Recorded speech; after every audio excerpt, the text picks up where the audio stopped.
सन 1789 France परंपराओं से सराबोर एक किंगडम अचानक से फूट पड़ता है। द फ्रेंच रेवोल्यूशन बदलाव का एक तूफान पूरे देश को अपनी चपेट में ले लेता है। ये लिबर्टी, इक्वालिटी और फ्रैटर्निटी की पुकार है। राजशाही का तख्ता पलट दिया जाता है। यूरोप डर और कौतूहल से देखता है। क्रांति के आदर्श बदलाव की हवाओं पर सवार होकर पूरे महाद्वीप के कोने कोने तक पहुंचने लगते हैं। नेपोलियन बोनापार्ट एक ब्रिलियंट मिलिट्री स्ट्रैटेजिस्ट क्रांति द्वारा प्रस्तुत इस मौके का फायदा उठाते हैं। वो सत्ता में आते हैं और खुद को फ्रांस का सम्राट घोषित कर देते हैं। उनकी महत्वाकांक्षा की कोई सीमा नहीं है। नेपोलियन की सेनाएं पूरे यूरोप में मार्चिंग करती है, क्रांतिकारी भावना फैलाती हैं और स्थापित साम्राज्यों को चुनौती देती है। वो अपने साथ फ्रेंच रेवोल्यूशन के आदर्श तो लेकर चलते हैं, लेकिन साथ ही फ्रेंच डोमिनेंस की चाह भी रखते हैं। द नेपोलियनिक वॉर्स 1803 से 1815 तक यूरोप के पॉलिटिकल मैप को बदल कर रख देते हैं। नेपोलियन की जीत हालांकि अंततः असफल रही, लेकिन उन्होंने फ्रेंच रेवोल्यूशन के विचारों को दूर दूर तक फैला दिया। वो होली रोमन एम्पायर, जो जर्मन स्टेट्स का एक पैचवर्क था, उसे भंग कर देते हैं। जिन देशों को वो जीतते हैं वहां वो एडमिनिस्ट्रेटिव और लीगल सुधार लाते हैं। हालांकि नेपोलियन का साम्राज्य टूट जाता है, लेकिन नेशनलिज्म के बीज बो दिए जाते हैं। द फ्रेंच रेवोल्यूशन और नेपोलियनिक वॉर्स यूरोप के लोगों में आइडेंटिटी की एक नई भावना को जगाते हैं। दूर बैठे शासकों के गुलाम बनकर रहने से अब वो संतुष्ट नहीं थे और सेल्फ डिटर्मिनेशन और नेशनल यूनिटी के सपने देखने लगते हैं। नेपोलियन की जीत, हालांकि उनका उद्देश्य फ्रेंच हेजेमोनी स्थापित करना था, लेकिन उसके अनपेक्षित परिणाम हुए। उनके आक्रमणों ने पूरे यूरोप में प्रतिरोध को जन्म दिया, जो अक्सर नवजात राष्ट्रवादी भावनाओं से प्रेरित था। लोगों ने फ्रेंच रूल के खिलाफ लड़ाई लड़ी, जरूरी नहीं कि अपने राजा या सम्राट के लिए, बल्कि अपनी जमीन, अपनी भाषा और अपनी साझा विरासत के लिए। नेपोलियन के कब्जे के लिए स्पेनिश रेजिस्टेंस एक प्रमुख उदाहरण है। गुरिल्ला युद्ध स्पेनिश आइडेंटिटी की एक प्रबल भावना से प्रेरित होकर फ्रेंच रिसोर्सेज को खत्म कर देता है और नेशनल सेंटिमेंट की शक्ति का प्रदर्शन करता है।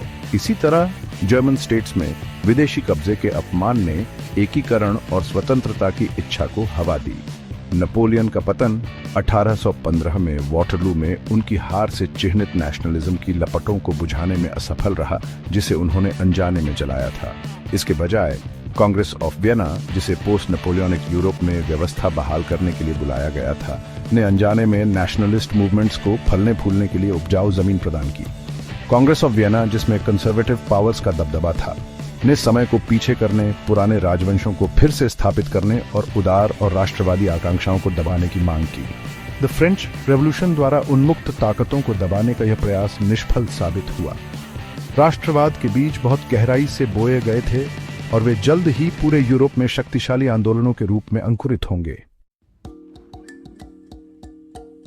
आखिर नेशनलिज्म है क्या?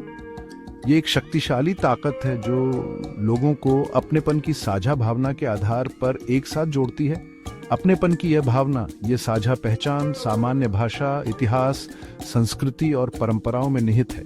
ये विश्वास है कि जो लोग इन विशेषताओं को साझा करते हैं, वे एक राष्ट्र का गठन करते हैं और उनका अपना स्वतंत्र राज्य होना चाहिए। कल्पना कीजिए ऐसे लोगों के समूह की जो एक ही भाषा बोलते हैं, एक ही इतिहास और परंपराओं को साझा करते हैं और एक ही सांस्कृतिक विरासत को संजोते हैं। ये साझा अनुभव एकता की भावना, रिश्तेदारी की भावना पैदा करते हैं। राष्ट्रवाद एकता की इस भावना को एक राजनीतिक शक्ति में बदल देता है। राष्ट्रवाद केवल साझा विशेषताओं से कहीं अधिक है। ये साझा आकांक्षाओं के बारे में है। ये लोगों की इच्छा है कि वे अपने भाग्य के स्वामी बने, विदेशी प्रभुत्व से मुक्त होकर खुद पर शासन करें। आत्मनिर्णय की यह इच्छा एक शक्तिशाली प्रेरक है जो लोगों को अपने राष्ट्र की स्वतंत्रता और एकता के लिए लड़ने के लिए प्रेरित करती है। 19वीं सदी के यूरोप में राष्ट्रवाद का उदय कई कारकों के संगम से हुआ। द एनलाइटनमेंट की बौद्धिक धाराओं ने तर्क, व्यक्तिगत अधिकारों और लोकप्रिय संप्रभुता पर जोर दिया। देश की भाषाओं में मुद्रित सामग्रियों की बढ़ती उपलब्धता ने राष्ट्रीय पहचान की साझा भावना को बढ़ावा दिया और द फ्रेंच रेवोल्यूशन की याद स्वतंत्रता और समानता के अपने संदेश के साथ स्वतंत्रता और स्वशासन के लिए तरस रहे लोगों को प्रेरित करती रही। कांग्रेस ऑफ वियना 1814 से 1815 तक नेपोलियन की हार के बाद विजयी शक्तियों द्वारा बुलाई गई थी, जिसका उद्देश्य यूरोप में स्थिरता और व्यवस्था बहाल करना था। प्रमुख खिलाड़ी रूढ़िवादी शक्तियां थीं, ऑस्ट्रिया, प्रशिया, रूस और ग्रेट ब्रिटेन। उनका प्राथमिक लक्ष्य पुराने ऑर्डर पर जोर देकर और उदार और राष्ट्रवादी आकांक्षाओं को दबाकर भविष्य की क्रांतियों और युद्धों को रोकना था। कांग्रेस का उद्देश्य कई उपायों के माध्यम से अपने उद्देश्यों को प्राप्त करना था। सबसे पहले इसने यूरोप के नक्शे को फिर से बनाया, नेपोलियन से पहले की सीमाओं को बहाल किया और रूढ़िवादी राजतंत्रों की शक्ति को मजबूत किया। दूसरे, इसने वैधता के सिद्धांत को स्थापित किया, अपदस्थ सम्राटों को उनके सिंहासन पर बहाल करके क्रांति से पहले के युग में समय को पीछे करने का प्रयास किया। तीसरा, कांग्रेस ने गठबंधनों की एक प्रणाली बनाई जिसे शक्ति संतुलन बनाए रखने और किसी एक राष्ट्र को यूरोप पर हावी होने से रोकने के लिए डिजाइन किया गया था। कॉन्सर्ट ऑफ यूरोप, जैसा कि इस प्रणाली को जाना जाने लगा, सामूहिक सुरक्षा और स्थापित व्यवस्था के लिए क्रांति या खतरों के मामले में हस्तक्षेप के विचार पर आधारित था। हालांकि Congress of Vienna the French revolution द्वारा उन्मुक्त परिवर्तन की शक्तिशाली ताकतों का हिसाब लगाने में विफल रही। उदारवाद और राष्ट्रवाद का गला घोंटने का प्रयास एक निरर्थक प्रयास साबित हुआ। इन आकांक्षाओं को दबाकर कांग्रेस ने अनजाने में उन्हीं आंदोलनों को हवा दी जिन्हें वह रोकना चाहती थी। सेक्शन 5, उदारवाद बनाम रूढ़िवाद, यूरोप के लिए टकराव के दृष्टिकोण। यूरोप में 19वीं शताब्दी को विचारधाराओं के संघर्ष, निरंतरता और परिवर्तन की ताकतों के बीच संघर्ष द्वारा चिह्नित किया गया था। एक तरफ रूढ़िवाद खड़ा था, जो पारंपरिक संस्थानों और पदानुक्रमों के संरक्षण की वकालत कर रहा था। दूसरी तरफ उदारवाद खड़ा था, जो व्यक्तिगत अधिकारों, प्रतिनिधि सरकार और आर्थिक स्वतंत्रता का समर्थन कर रहा था। रूढ़िवाद ऑस्ट्रिया के क्लेमेंस वॉन मेटरनिच जैसे शख्सियतों द्वारा प्रतिपादित यथास्थिति बनाए रखना चाहता था। रूढ़िवादी लोग राजशाही की पवित्रता, चर्च के अधिकार और सामाजिक व्यवस्था के महत्व में विश्वास करते थे। वे उदारवाद और राष्ट्रवाद को खतरनाक विचारधाराओं के रूप में देखते थे, जो यूरोप को अराजकता में धकेलने की धमकी देते थे। इसके विपरीत उदारवाद ने परिवर्तन और प्रगति को अपनाया। जॉन लॉक और मॉन्टेस्क्यू जैसे विचारकों से प्रेरित होकर उदारवादियों ने संवैधानिक सरकार, शक्तियों के पृथक्करण और नागरिक स्वतंत्रता की सुरक्षा की वकालत की। वे तर्क की शक्ति और मानव प्रगति की क्षमता में विश्वास करते थे। राष्ट्रवाद, जबकि अक्सर उदारवाद के साथ संबद्ध था, की अपनी विशिष्ट विशेषताएं थीं। यह एक एकीकृत शक्ति हो सकती है, जो लोगों को एक सामान्य लक्ष्य की खोज में एक साथ बांधती है, जैसा कि जर्मनी और इटली के एकीकरण आंदोलनों में देखा गया है। हालांकि राष्ट्रवाद एक विभाजनकारी शक्ति भी हो सकती है, जिससे संघर्ष और विखंडन हो सकता है, जैसा कि बाल्कन में देखा गया था। इन विचारधाराओं के बीच संघर्ष 19वीं शताब्दी में पूरे यूरोप में चलता रहा। 1830 और 1848 में क्रांतियां भड़क उठीं, जो उदार और राष्ट्रवादी आकांक्षाओं से प्रेरित थीं। जबकि इन विद्रोहों को बड़े पैमाने पर दबा दिया गया था, उन्होंने इन आंदोलनों की बढ़ती ताकत और रूढ़िवादी व्यवस्था की नाजुकता का प्रदर्शन किया। सेक्शन 6, एकता का निर्माण, एक राष्ट्र के रूप में जर्मनी का उदय।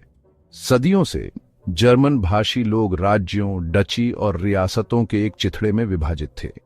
कांग्रेस ऑफ वियना ने जर्मनी को एकीकृत करने के बजाय जर्मन परिसंघ का निर्माण करके इस विखंडन को कायम रखा था, जो ऑस्ट्रिया के प्रभुत्व वाले 29 राज्यों का एक ढीला संघ था। हालांकि नेपोलियन युद्धों के दौरान बोए गए जर्मन राष्ट्रवाद के बीज अंकुरित होने लगे। एक एकीकृत जर्मन राष्ट्र राज्य के विचार से प्रेरित होकर बुद्धिजीवियों और राष्ट्रवादियों ने बदलाव के लिए आंदोलन करना शुरू कर दिया। जोल्वरिन 1834 में स्थापित एक सीमा शुल्क संघ ने जर्मन राज्यों के बीच आर्थिक एकीकरण को बढ़ावा दिया, जिससे राजनीतिक एकीकरण का मार्ग प्रशस्त हुआ। 1862 में प्रशिया के मंत्री राष्ट्रपति नियुक्त एक चालाक राजनेता ऑटो वॉन बिस्मार्क ने राष्ट्रवाद की शक्ति को पहचाना। वास्तविक राजनीति के उस्ताद बिस्मार्क का मानना था कि आदर्शवाद के बजाय शक्ति और व्यावहारिकता के माध्यम से राजनीतिक लक्ष्यों को प्राप्त किया जाता है। उन्होंने प्रशियाई नेतृत्व में जर्मनी के एकीकरण के लिए घटनाओं में कुशलता से हेरफेर किया।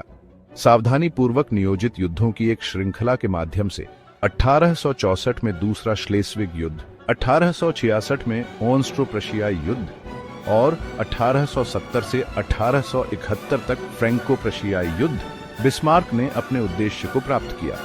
जर्मन साम्राज्य प्रशियाई राजा विल्हेम प्रथम के साथ इसके कैसर के रूप में 1871 में घोषित किया गया था, जो एक एकीकृत जर्मन राष्ट्र राज्य के जन्म का प्रतीक था। सेक्शन 7 इतालवी रिसोर्गमेंटो, विघटन से राष्ट्रवाद तक। जर्मनी की तरह इटली लंबे समय से छोटे राज्यों और राज्यों के एक मोज़ेक में विभाजित था। कांग्रेस ऑफ वियना ने इस विखंडन को और मजबूत किया था। इटली के अधिकांश हिस्से को ऑस्ट्रियाई नियंत्रण में रखा था। हालांकि एक एकीकृत इतालवी राष्ट्र राज्य की इच्छा एक साझा भाषा, संस्कृति और इतिहास द्वारा फ्यूल्ड ने जड़ें जमाना शुरू कर दिया। इतालवी रिसोर्गमेंटो, जैसा कि एकीकरण के लिए इस आंदोलन को जाना जाता है, एक जटिल और बहुआयामी प्रक्रिया थी। इसमें विभिन्न व्यक्तियों और समूहों के प्रयास शामिल थे, जिनमें से प्रत्येक ने एक एकजुट इटली के सपने को प्राप्त करने में महत्वपूर्ण भूमिका निभाई।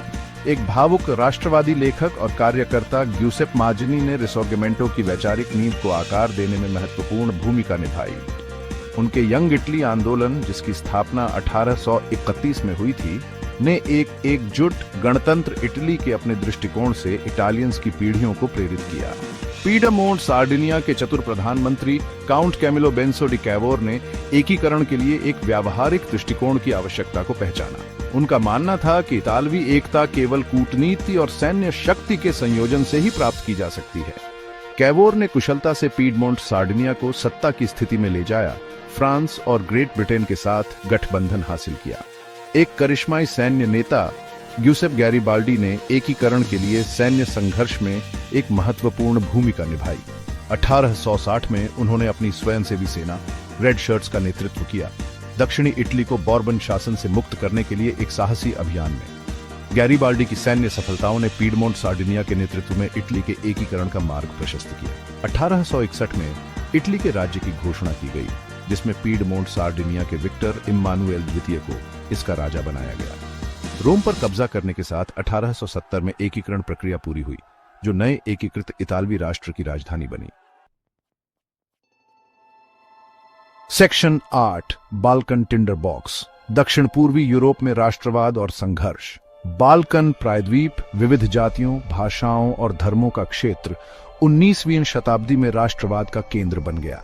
ऑटोमन साम्राज्य का पतन, जिसने लंबे समय तक बाल्कन के अधिकांश हिस्सों पर शासन किया था, ने एक शक्ति शून्य पैदा कर दिया था, जिसे विभिन्न जातीय समूह भरने की मांग कर रहे थे। जैसे जैसे ऑटोमन साम्राज्य कमजोर होता गया, बाल्कन लोगों, सर्ब, यूनानी, बुल्गारियाई, रोमानियन और अन्य लोगों के बीच राष्ट्रवादी आंदोलन उभरे। स्वतंत्रता और आत्मनिर्णय की इच्छा से प्रेरित होकर इन आंदोलनों ने तुर्क शासन को चुनौती दी और अक्सर एक दूसरे के साथ संघर्ष में आ गए। 1821 से 1832 तक ग्रीक स्वतंत्रता संग्राम, बाल्कन में पहली सफल राष्ट्रीय क्रांति, ने अन्य बाल्कन लोगों को अपनी स्वतंत्रता के लिए लड़ने के लिए प्रेरित किया। रूसी समर्थन के साथ सर्बिया ने 1830 में ऑटोमन साम्राज्य से स्वायत्तता प्राप्त की। बुल्गारिया ने एक लंबे संघर्ष के बाद 1908 में स्वतंत्रता हासिल की। बाल्कन में राष्ट्रवाद के उदय का इस क्षेत्र पर अस्थिर प्रभाव पड़ा। राष्ट्रीय हितों की खोज अक्सर विभिन्न जातीय समूहों के बीच संघर्ष का कारण बनती है। प्रत्येक क्षेत्र और प्रभुत्व के लिए होड़ में लगे रहते हैं।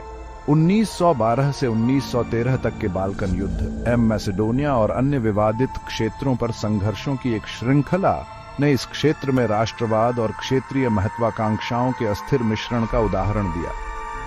बाल्कन प्रायद्वीप, जिसे अक्सर यूरोप का पाउडर केक कहा जाता है, ने प्रथम विश्व युद्ध के फैलने में महत्वपूर्ण भूमिका निभाई।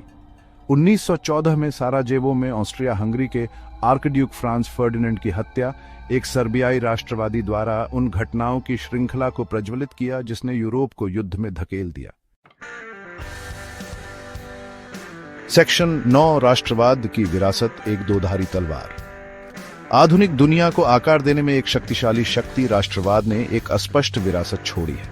एक ओर यह प्रगति के लिए एक उत्प्रेरक रहा है, मुक्ति के लिए आंदोलनों को प्रेरित करता है और लोगों को सामान्य लक्ष्यों की खोज में एकजुट करता है। दूसरी ओर इसने संघर्ष, विभाजन और बहिष्करण को फ्यूल्ड है। जर्मनी और इटली का एकीकरण, बाल्कन में स्वतंत्र राष्ट्र राज्यों का उदय और साम्राज्यों का विघटन, ये सभी कम से कम राष्ट्रवादी आकांक्षाओं से प्रेरित थे। इन उदाहरणों में राष्ट्रवाद ने एकता और आत्मनिर्णय के लिए एक शक्ति के रूप में कार्य किया, जिससे लोगों को विदेशी प्रभुत्व से मुक्त होने और अपने भाग्य को खुद तय करने में मदद मिली।